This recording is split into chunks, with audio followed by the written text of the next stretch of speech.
Saya mengundang dengan hormat yang amat terpelajar Bapak Profesor Dr. Djohadir Soemardi, SHMH. Silakan, Prof. Baik, ya. Baik, terima kasih yang amat terpelajar Bapak Profesor Dr. Hamzah Halim, SHMAP, selaku pimpinan sidang ujian terbuka, Saudara Promovenda, kemudian tim promotor dan khusus penguji eksternal yang amat terpelajar Bapak Profesor Dr. Imade Arif Utama, tim penguji internal, audiens, Assalamualaikum warahmatullahi wabarakatuh.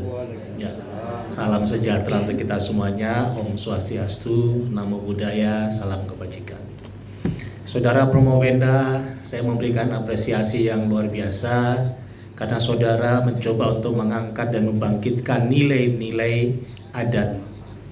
Bahwa perlu saya informasikan, kapasitas saya juga sebagai Ketua Dewan Pendiri Lembaga Komunikasi Pemangku Adat seluruh Indonesia. Oleh karena itu, maka adat tradisi budaya ini harus tetap menjadi suatu kekuatan fundamental bagi negara ini. Tidak boleh dilakukan dekonstruksi, tetapi konstruksi yang ada itu harus dipertahankan. Walaupun sebenarnya tadi disampaikan oleh Profesor Suryaman bahwa hukum adat kita itu bisa berlaku ke dalam dan keluar. Keluar artinya apa? Artinya tetap membuka, ada peluang untuk investasi. Tetapi kehadiran investasi itu harus tetap memberikan kontribusi yang penuh dan menyeluruh bagi masyarakat adat. Nah, pertanyaan saya, dalam rangka pengadaan tanah untuk kegiatan investasi yang menggunakan tanah-tanah dari masyarakat adat yang ada di Papua, selama ini selalu menimbulkan problematika.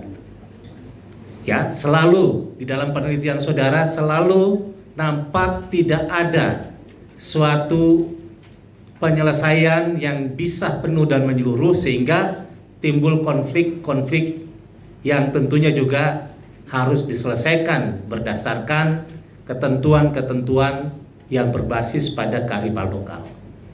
Pertanyaan saya, apa yang menjadi penyebab utama sehingga proses pengadaan tanah untuk kegiatan investasi di Papua sana belum mampu memberikan suatu kepastian bagi investor dan juga bagi masyarakat adat? Silakan itu dulu. Terima kasih Prof atas pertanyaan yang diberikan. Izinkan saya menjawab pertanyaannya, Prof.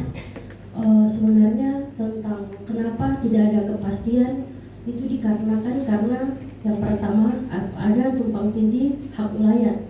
Jadi yang menerima kompensasi itu bukan dari atau tali asli, bukan dari marga aslinya.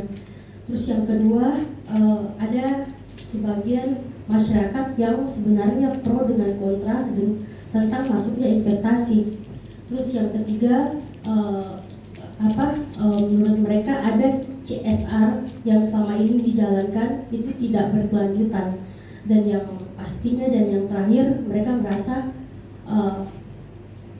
belum sejahtera dan ya. Baik, berarti konsep investasi yang dihadirkan di masyarakat Papua itu tidak kompatibel dengan konteks hukum adat yang ada di sana. Seolah-olah investasi ini berjalan dengan konsepnya sendiri tanpa harus menyesuaikan dengan kondisi kearifan lokal yang ada di sana. Padahal menurut masyarakat hukum adat di Papua, konsepnya adalah tanahku adalah ibuku. Dialah yang menghidupi selama ini mulai dari lahir hingga mati dan dia harus ditanam dan dikubur di tanah itu. Nah, itulah yang semestinya harus dijadikan dasar bagi konsep investasi yang harus hadir di Papua tadi itu. Supaya apa? Supaya investasi yang hadir itu tidak mengabaikan hubungan hubungan antara masyarakat Papua dengan tanahnya tadi itu. Tetapi di sini dia mau lepaskan, dia bebaskan. Nah, konsep pembebasan lahan itulah yang menjadi inti permasalahan. Padahal tidak boleh ada konteks pembebasan hak atas tanah. Tetapi bagaimana pengelolaan hak atas tanah? Nah, itulah yang harus diarahkan ke situ. Pengelolaan. Nah, terakhir, karena waktu, PP 18 2021 itu menegaskan bahwa tanah-tanah ulayat itu harus didaftarkan. Nah, kalau sampai batas waktu 2025 tanah-tanah ulayat itu tidak didaftarkan, maka statusnya berubah menjadi tanah negara. Bagaimana pandangan Saudara Promopenda terkait dengan aturan hukum ini? Silakan. Terima kasih Prof atas pertanyaan saya. Menurut saya itu adalah aturan yang belum tidak mencerminkan nilai-nilai kemanusiaan bagi masyarakat hukum adat, karena untuk menginventarisasi tanah semua itu bukan hal yang mudah, yang pertama, dan yang kedua, apabila setelah diinventarisasikan berarti otomatis mereka sudah tidak punya tempat untuk mencari sumber daya alam lagi. Iya, saya setuju. Iya, Prof. Ya, jadi negara ini harus ingat bahwa masyarakat adat sebelum Republik ini ada. Republik ini ada karena diakui oleh masyarakat adat. Oleh karena itu tidak ada alasan bagi Republik ini untuk menghilangkan hak-hak masyarakat adat, khususnya aset-aset ulayatnya, hanya karena hegemoni hukum nasional terhadap lokal.